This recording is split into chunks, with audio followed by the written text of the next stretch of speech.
હાલો નમસ્કાર વિદ્યાર્થી મિત્રો, કેમ છો? મજામાં? સ્વાગત છે ફરી એક વખત આપનું એસએન વિદ્યાલયની આ ઈ લર્નિંગ પ્રોગ્રામમાં.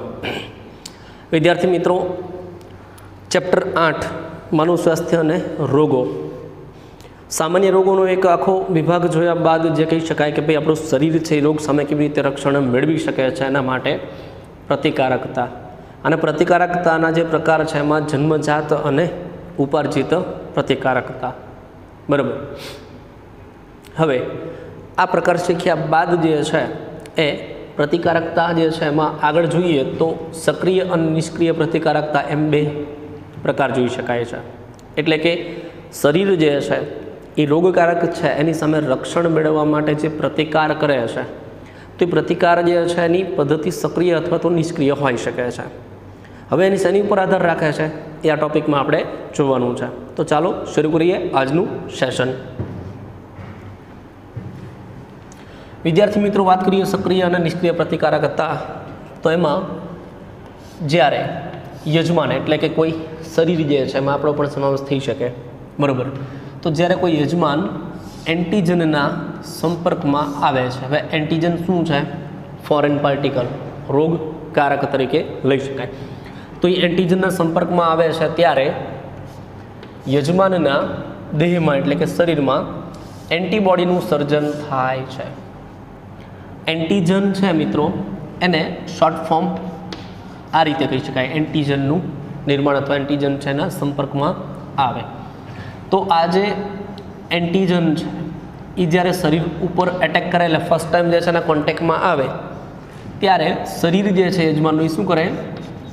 AB એન્ટીબોડી છે એનું નિર્માણ કરે, જે આ રીતે એના વિરુદ્ધનું હશે. બરાબર.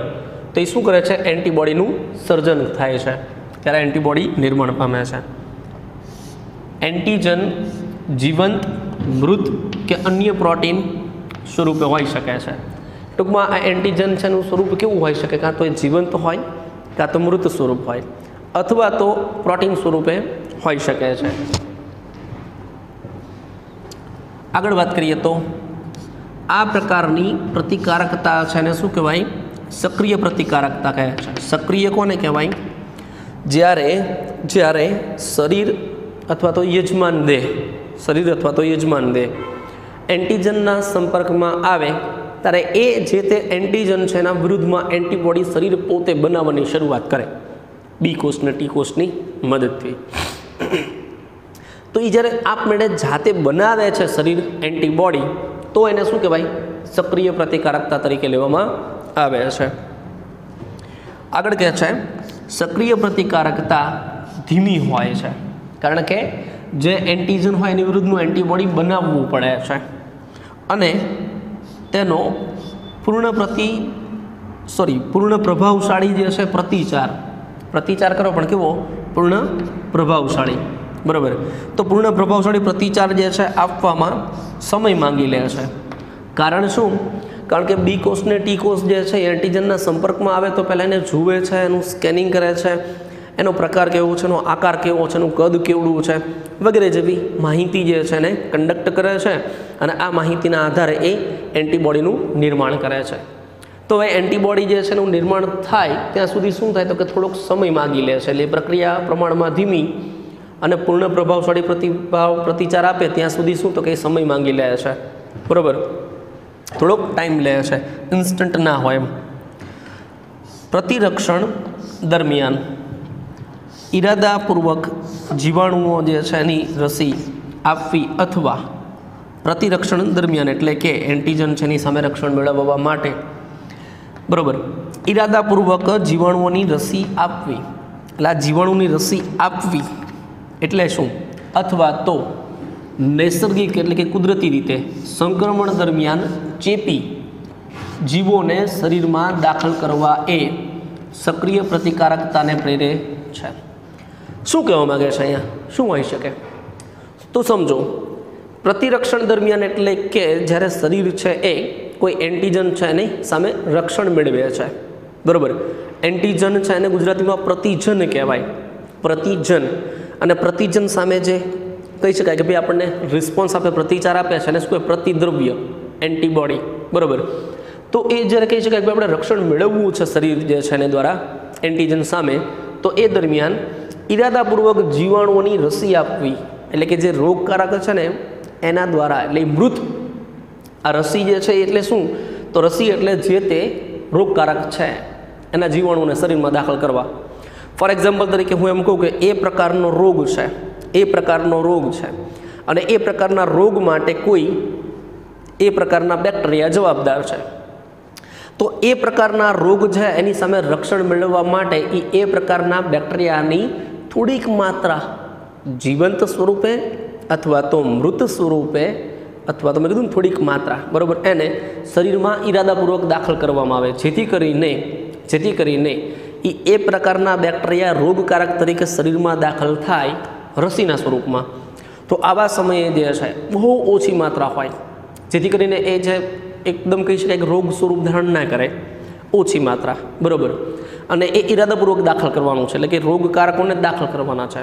એટલે એનો મતલબ એવો કે નાના બાળકો જે છે જેને આપણે રસીકરણ જે છે રસી મુકાવીએ છીએ, એ રસી બીજું કશું જ નથી, દાખલા તરીકે પોલિયો માટેની વેક્સિન હોય, બરાબર, તો એ જે છે એ રસી આપવામાં આવે છે, એમાં પોલિયો માટે જવાબદાર રોગકારકોને જ ઈરાદાપૂર્વક આપણે દાખલ કરીએ છીએ. તો શું કીધું? ઈરાદાપૂર્વક જીવાણુઓને રસી આપી. તો એ જીવાણુઓ છે એની બનાવેલી રસી છે, એટલે રસીમાં એ જીવાણુઓ પ્રેઝન્ટ છે, પણ કેવા? ખૂબ ઓછી માત્રામાં, અથવા તો જીવંત અથવા તો મૃત સ્વરૂપે હોય, બરાબર. તો આ રીતે એને શરીરમાં દાખલ કરવામાં આવે. હવે જીવંત છે કે મૃત છે પણ રોગકારક જ છે, તો એ જ્યારે શરીરમાં દાખલ થાય ને રસીના સ્વરૂપમાં, તો શરીર છે એને એન્ટીજન તરીકે સ્વીકારે. હવે જ્યારે આવા રોગકારકો છે ને એન્ટીજન તરીકે શરીર સ્વીકારે છે, તો એની વિરુદ્ધમાં શું કરે? એન્ટીબોડી બનાવવાનું શરૂ કરી દે. એટલે એન્ટીબોડીનું એક લડાયક સૈન્ય પ્રોટીન જે છે એના સ્વરૂપમાં આખું વિકસિત કરે, જેને શું કહે આપણે? એન્ટીબોડી, બરાબર.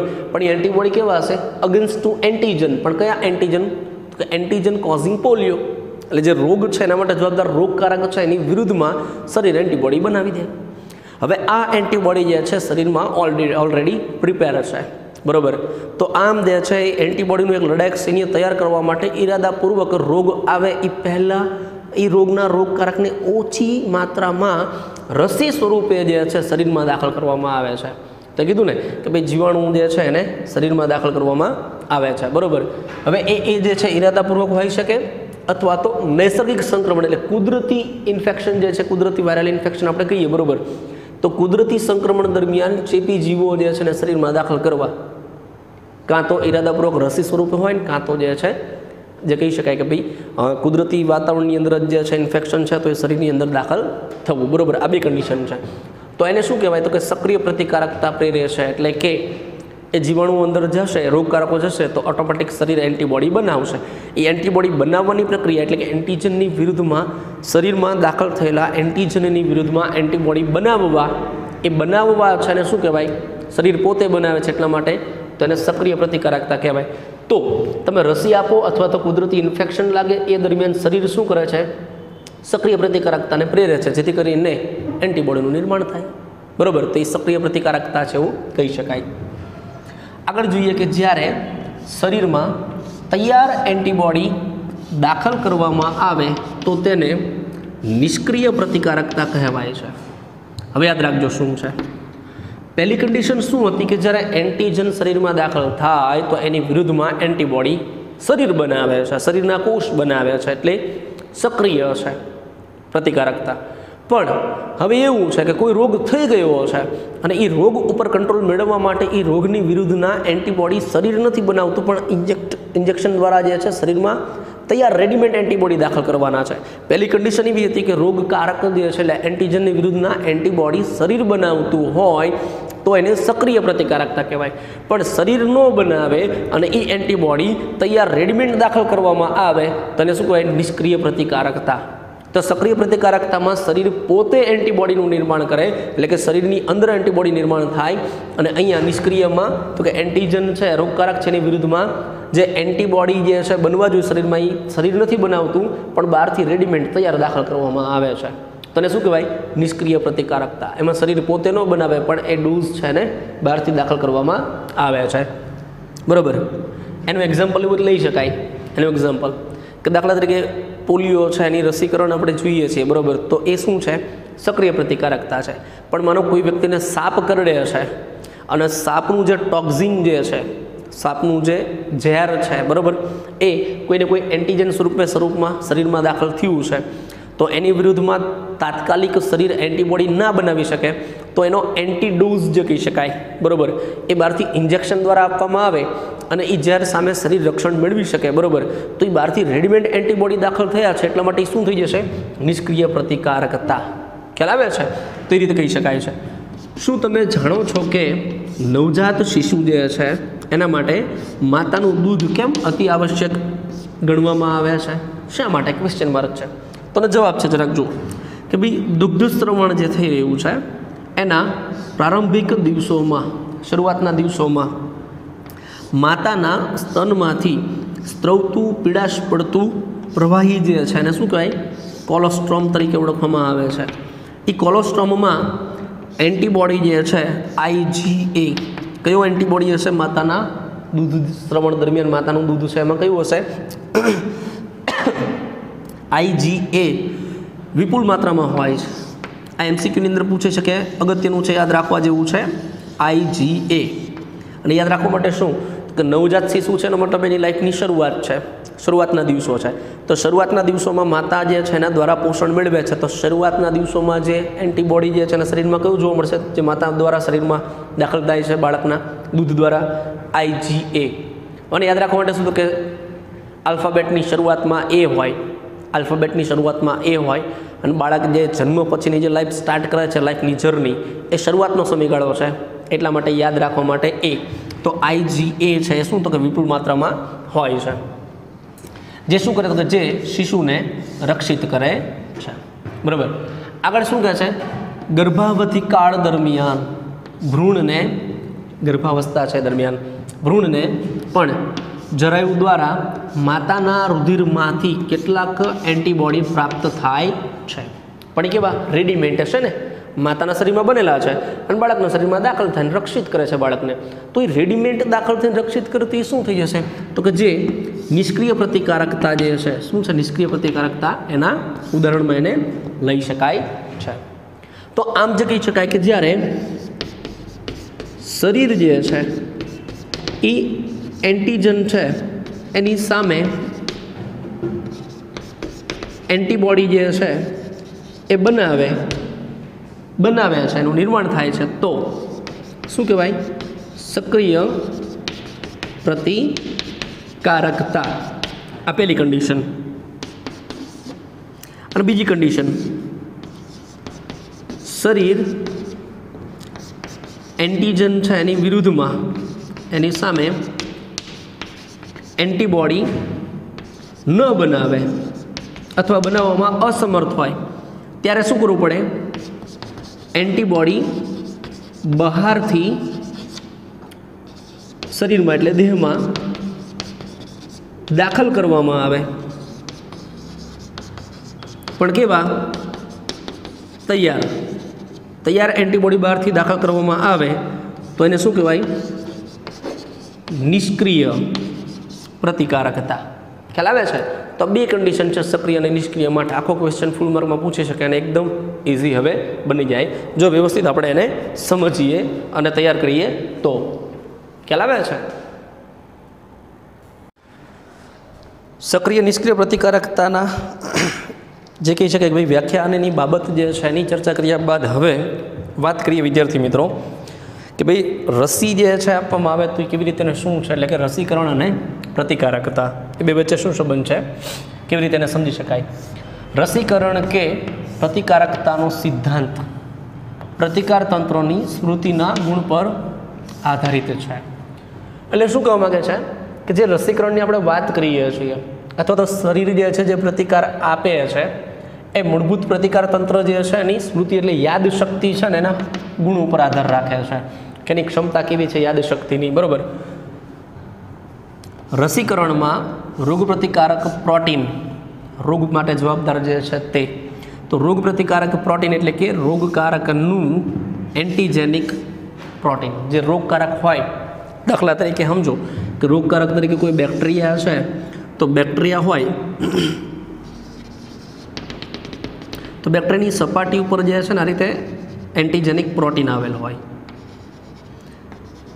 અને આ જે એન્ટીજેનિક પ્રોટીન જે છે એની વિરુદ્ધના એન્ટીબોડી આપણા શરીરમાં બને, જે શું કરે આની ઉપર હુમલો કરે અને આ રીતે એને એટ્રેપ કરી દે, એટલે કે જકડી લે.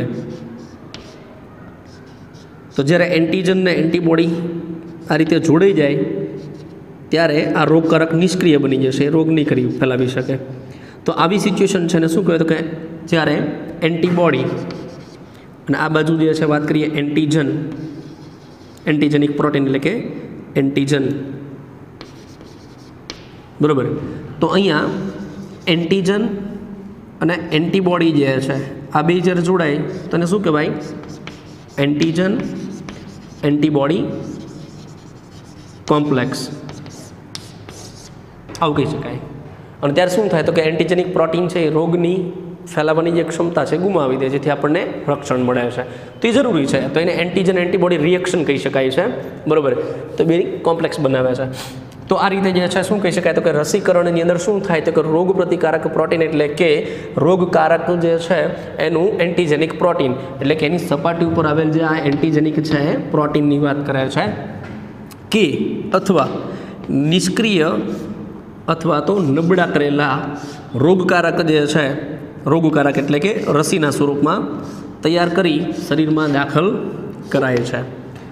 કાં તો આ રોગકારક બેક્ટેરિયા છે એની સપાટી ઉપર આવેલ એન્ટીજેનિક પ્રોટીન જે છે એને શરીરમાં રસી સ્વરૂપે દાખલ કરવામાં આવે, અથવા તો આ આખું રોગકારક જે બેક્ટેરિયા છે એને પણ કેવા કાં તો નિષ્ક્રિય હોય અથવા એને નબળા પાડી દેવાના છે, નબળા પાડી દેવાના છે અને ખૂબ ઓછી માત્રામાં એ જે છે નબળા કરી અને રોગકારક જે છે એને રસી સ્વરૂપે શરીરમાં દાખલ કરવામાં આવે છે. શેમાં? રસીકરણમાં, બરાબર.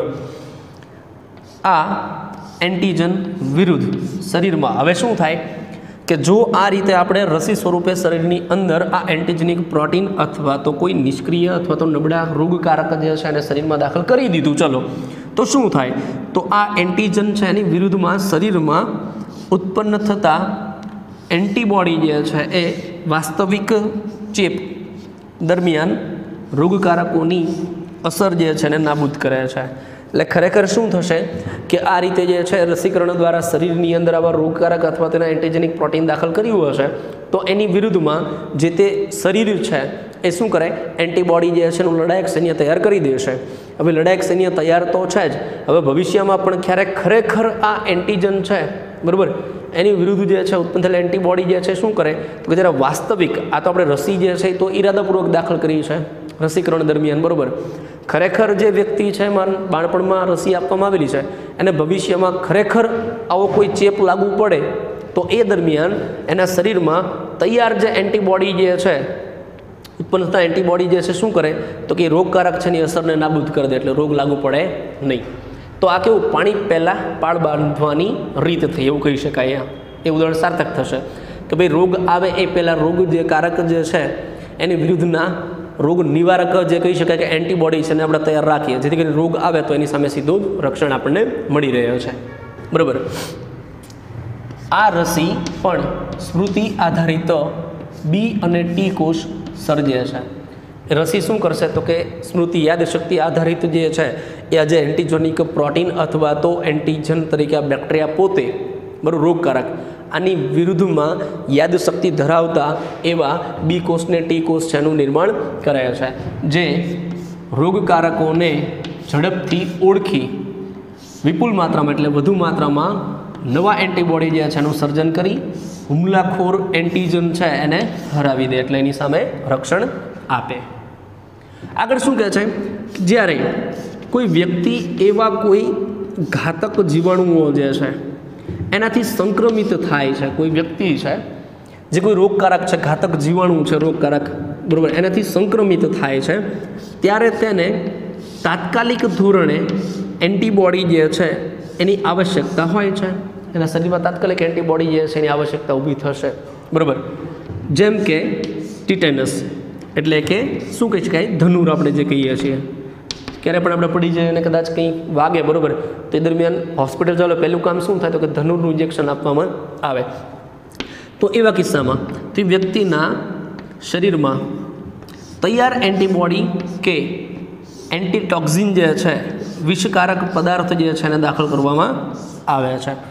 એટલે આવા કિસ્સાની અંદર રસીની રાહ નથી જોવાતી.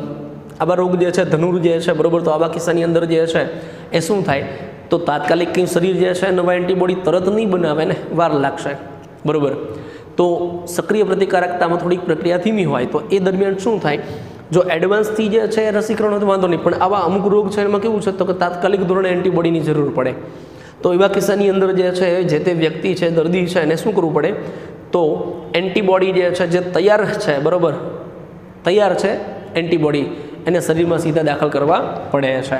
તો એ શરીરમાં જે છે દાખલ કરવામાં આવે તેને શું કહે તો કે આ જે છે પ્રકાર કેવો થઈ જશે તો આ નિષ્ક્રિય પ્રતિકારકતા થશે, કે તૈયાર એન્ટીબોડી આવે છે એટલા માટે, બરાબર. સર્પદંશ જેવા કિસ્સામાં પણ સાપ કરડે ત્યારે આપણે એક્ઝામ્પલ આપેલું મેં, રોગિસ્ટને જે ઇન્જેક્શન આપવામાં આવે છે તેમાં સર્પવિષ એટલે કે સાપનું જે ઝેર છે, ટોક્સિન છે, એની વિરુદ્ધ એટલે એન્ટીટોક્સિક, બરાબર, એ તૈયાર કરવામાં આવેલ એન્ટીબોડી હોય છે. એટલે ઇન્જેક્શનમાં બીજું કશું જ નથી, પણ જે તે સર્પ જે છે, બરાબર, એનું વિષ છે, સર્પ વિષ, સાપ કરડે ત્યારે સાપનું જે ઝેર છે એની વિરુદ્ધમાં અગેન્સ્ટમાં તૈયાર કરવામાં આવેલ એન્ટીબોડી જે છે એ ઇન્જેક્શનના સ્વરૂપમાં આપવામાં આવે છે અને વ્યક્તિને રક્ષણ મળે છે. આ પ્રકારની પ્રતિકારકતા જે થઈ એને શું કહેવાય તો કે નિષ્ક્રિય પ્રતિકારકતા કહેવાય છે. કેમ? એને શા માટે નિષ્ક્રિય પ્રતિકારકતા કહી શકાય?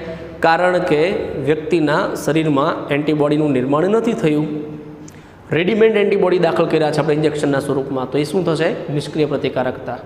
તો એક્ઝામની અંદર પૂછાય, સર્પદંશના કિસ્સામાં વ્યક્તિને ઇન્જેક્શન આપવામાં આવે છે, બરાબર, અને વ્યક્તિ સાજો થઈ જાય છે એની ટ્રીટમેન્ટથી, તો પ્રતિકારકતાનો પ્રકાર કયો? નિષ્ક્રિય પ્રતિકારકતા. બીજું, ધનુરના કિસ્સામાં અથવા તો ટીટેનસ, બે એક જ છે, ટીટેનસ ઇંગ્લિશ નેમ છે, તો ટીટેનસ જે છે એના કિસ્સામાં અથવા ધનુરના કિસ્સામાં વ્યક્તિ જે છે ને ઇન્જેક્શન જે છે આપવામાં આવે અને વ્યક્તિ જે છે એને ધનુર થતું નથી, તો એ પ્રતિકારકતાનો પ્રકાર કયો થશે? નિષ્ક્રિય પ્રતિકારકતા. તો આમ વિદ્યાર્થી મિત્રો, રસીકરણ જે છે એનું આયોજન શા માટે છે? ભવિષ્યમાં આવનાર જે એવા રોગ છે જેનાથી રક્ષણ મેળવવા માટે શરીર છે એને એડવાન્સમાં તૈયાર કરવાની વાત છે, કે આપણા શરીરમાં અમુક પ્રકારના એવા રેગ્યુલર પ્રકારના અમુક રોગ છે, બરાબર, તો એના વિરુદ્ધમાં જો રસીકરણ આપવામાં આવે તો ઓલરેડી પહેલેથી જ એ પ્રકારના એન્ટીબોડી બી કોષ અને ટી કોષ છે, સ્મૃતિ શક્તિ આધીન જે છે એની સામે રક્ષણ મેળવવા માટે પ્રિપેર હશે એડવાન્સથી. તો હવે ભવિષ્યમાં ખરેખર જ્યારે રોગ થાય ને ત્યારે જે છે રક્ષણ શરીર મેળવી શકે. તો એટલા માટે બાળક જે છે ને જ્યારે રસી આપવામાં આવે ને ત્યારે જે છે એના શરીર જે છે શું થઈ જાય, એને તાવ આવી જાય છે, સોજો આવી જાય રસીના ભાગમાં, બરાબર. તેની પાછળનું કારણ શું છે? તો કારણ માત્ર એવું છે કે તમે ઓછી માત્રામાં રોગકારક દાખલ કરેલા છે, એટલે રોગની અસર છે પણ કેવી? નિમ્ન કક્ષાની, અને એની વિરુદ્ધમાં બી કોષ, ટી કોષ અને એન્ટીબોડી જે છે એ તૈયાર થઈ રહ્યા છે. એટલા માટે એ શરીરમાં એક રિએક્શન જે કહી શકાય, એક પ્રક્રિયા ચાલે છે, એ પ્રક્રિયાના ભાગરૂપે તાવ આવે છે. ખ્યાલ આવે છે? જ્યારે આપણે બીમાર પડીએ છીએ, કોઈ ઇન્ફેક્શન લાગે ને આપણને તાવ આવે, એનો મતલબ એવો કે આપણું પ્રતિકાર તંત્ર કોઈ નવી સાધન સામગ્રી, નવા બી કોષ, નવા ટી કોષને એન્ટીબોડી બનાવી રહ્યું છે. અને ક્યારે બનાવે? જો કોઈ રોગકારક હુમલો કરે તો તાવને આપણે શું ગણીએ છીએ? રોગનું લક્ષણ. શા માટે તાવ આવે છે? કારણ કે કોઈ રોગકારકનો હુમલો થયો હોય શરીરમાં, એટલા માટે શરીર એનો વિરોધ કરવા માટે પ્રતિકાર તંત્રને એક્ટિવેશન થાય છે, એટલે સક્રિય મોડમાં આવે છે, બરાબર. અને એ પ્રક્રિયા, સક્રિય અવસ્થા છે એના કારણે શરીરમાં થતી જે પ્રક્રિયા છે એના ભાગ સ્વરૂપે આપણને તાવ આવે છે. તો તાવ જે છે એ શું ઇન્ડિકેટ કરે છે? કે વ્યક્તિ છે ને કોઈને કોઈ ચેપ છે અથવા તો રોગ છે એવું કહી શકાય છે.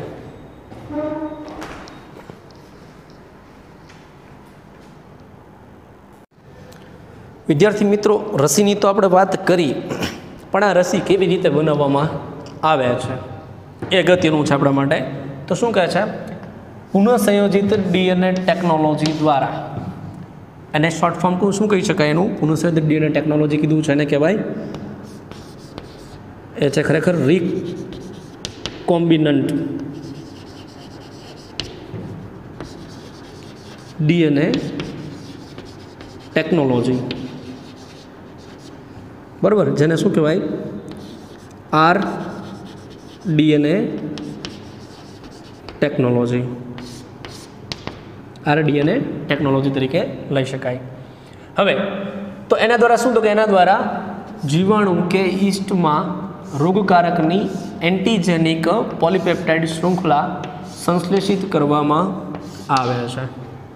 હવે પ્રશ્ન થાય કે સાહેબ હમણાં તમે એવું કીધું હતું કે જે તે રોગકારક હોય એ રોગકારક છે એની વિરુદ્ધ જે છે એના જે કહી શકાય કે ભાઈ એની વિરુદ્ધનું જે એન્ટીબોડી બનાવવું છે, બરાબર, તો એની આપણે કંઈક વાત કરતા હતા. હવે આમાંથી એવું છે કે શું કીધું છે કે જીવાણુ કે યીસ્ટમાં રોગકારકની એન્ટીજેનિક પોલીપેપ્ટાઇડ શૃંખલા જે છે એ સંશ્લેષિત કરવામાં આવે છે. આવું શા માટે? એનું કારણ છે મિત્રો, સમજો કે જે તે પ્રકારનું રોગકારક હોય, સમજો ધ્યાનથી, રોગકારક RDNA ટેકનોલોજી તો આપણે જ્યારે ભણશું ચેપ્ટર જે છે બાયોટેકના ત્યારે સમજવાના છીએ. પણ થાય શું કે દાખલા તરીકે કોઈ રોગકારક છે, માનો કે બેક્ટેરિયા છે, તો બેક્ટેરિયાની અંદર જે આજે કે એન્ટીજેનિક પ્રોટીન જે છે, સમજો આને તૈયાર કરવાનું છે આપણે, એ પ્રોટીનને એન્ટીજેનિક પોલીપેપ્ટાઇડ શૃંખલાને તૈયાર કરવાની છે. તો આ હશે એ શૃંખલા આને કહેવાય, બરાબર. તો આ પ્રોટીન છે એની કોઈ શૃંખલા હોય, તો એ શૃંખલા માટે શું જવાબદાર, તો કે એમાં શું હશે જવાબદાર, તો માનો દાખલા તરીકે એની અંદર આજે કે DNA છે, એનું જનીન દ્રવ્ય. તો DNAમાંથી શું બને છે, તો એ તમે સમજો DNA છે, DNAમાંથી જે કહી શકાય કે ભાઈ mRNA બને અને એમાંથી બની જાય છે પ્રોટીન, જે આખી પ્રક્રિયા છે. હવે કરવાનું શું, તો કે માહિતી ક્યાં DNAમાં છે, તો એ DNAનો નાનો ટુકડો જે છે, DNAનો નાનો ટુકડો જે છે જે આ પ્રોટીન એન્ટીજેનિક પ્રોટીન શૃંખલા બનાવવા માટે જવાબદાર છે, આ ટુકડો જે છે એનું સિલેક્શન કરી અને આ ટુકડો જે છે એને કોઈ જીવાણુ કે યીસ્ટમાં, જીવાણુ અથવા તો યીસ્ટ જે છે એના કોષમાં દાખલ કરવામાં આવે છે. દાખલા તરીકે આ જીવાણુ છે કોઈ, બરાબર, તો એના કોષની અંદર આ જે છે એને એનું મૂળભૂત જે પ્લાઝમિડ હોય એની સાથે આ ટુકડો માહિતીવાળો એ દાખલ કરવાનો હોય છે.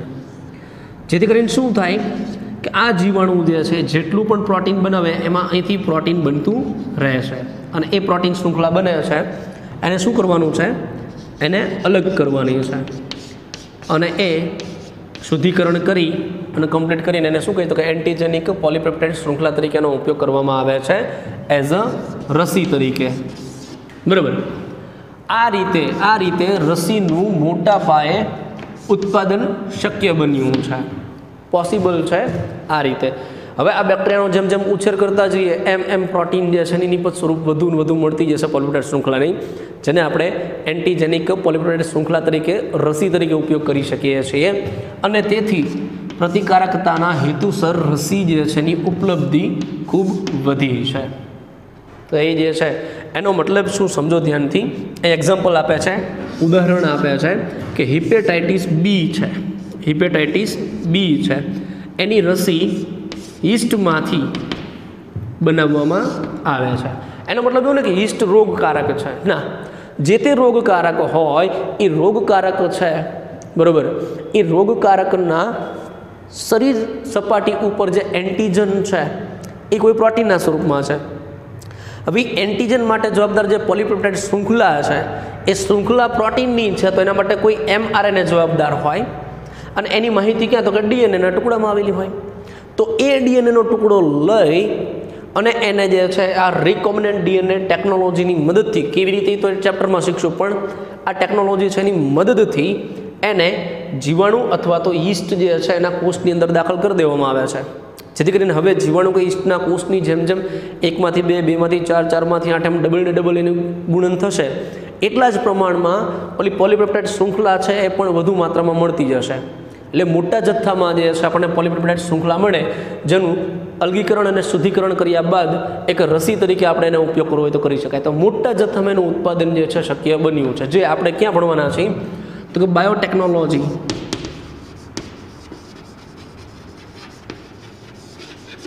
બાયોટેકનોલોજી જે છે પાર્ટ 1 અને પાર્ટ 2 બે ચેપ્ટર જે છે એના, તો એ દરમિયાન જે છે આપણે આ કેવી રીતે મોટા જથ્થામાં એનું ઉત્પાદન થઈ શકે, આ રિકોમ્બિનન્ટ DNA ટેકનોલોજી શું છે વગેરે જેવી માહિતી જે છે ને ડેપ્થમાં ડિટેલમાં ભણવાના છીએ.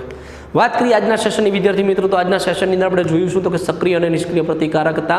સક્રિય પ્રતિકારકતા કોને કહેવામાં આવે છે? તો કે જ્યારે આપણું શરીર જે છે કોઈ એન્ટીજન છે, કોઈ જીવાણુ છે, રોગકારક છે, એની વિરુદ્ધમાં શરીર પોતે બી કોષ અને ટી કોષની મદદથી એન્ટીબોડી બનાવે અને એની સામે રક્ષણ મેળવે છે, ત્યારે એને સક્રિય પ્રતિકારકતા તરીકે લેવામાં આવે છે.